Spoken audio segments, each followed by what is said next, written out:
హే కిడీస్. So ఈరోజైతే మనం ఒక మంచి స్టోరీని అయితే చూసేద్దాం. సో అంతకంటే ముందు మనమైతే ఒక స్టోరీ పెట్టుకున్నాం కదా. ఆ స్టోరీ వచ్చేసి నీతి చెప్పమని మనమైతే కామెంట్ చేయమని చెప్పాము. సో కానీ రెస్పాన్స్ ఎవరు లేదు. బట్ ఈ స్టోరీలో అయితే మనం నీతిని చెప్పుకుందాం. అలాగే ఇప్పుడు ఆ స్టోరీకి సంబంధించిన నీతిని తెలుసుకుందాం. సో నీతి ఏంటంటే, సో భవిష్యత్తు గురించి ఒక ఆలోచన అనేది ఉండాలి. భవిష్యత్ తరానికి మనం అన్ని అందివ్వాలని దాంట్లో నీతి అనమాట. సో స్టోరీలకే తెలుపుదాం. ఒకానొక గ్రామంలోని అడవిలో ఒక కాకి గూడు కట్టుకుంది. ఆ చెట్టు కిందనే పాము పుట్ట కూడా ఉండేది. కాకి గుడ్లు పెట్టినప్పుడు పాము వాటిని తినాలని ఎదురు చూసేది.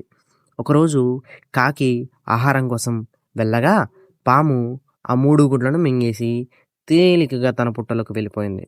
తిరిగి వచ్చిన కాకి గుడ్లు లేకపోవడంతో బాధగా ఏడ్చింది.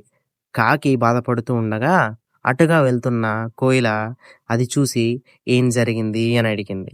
కాకి తన గుడ్లు కనిపించడం లేదని బాధపడుతుండగా కోయిల అవి పాము మింగడం తను చూశానని చెప్పింది.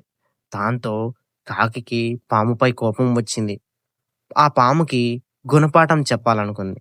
కొంతకాలం తర్వాత రాజభటులు పల్లకీలలో రాణులను మరియు చిలికతలను తీసుకుని అటుగా వస్తుండగా కాకి చూసింది.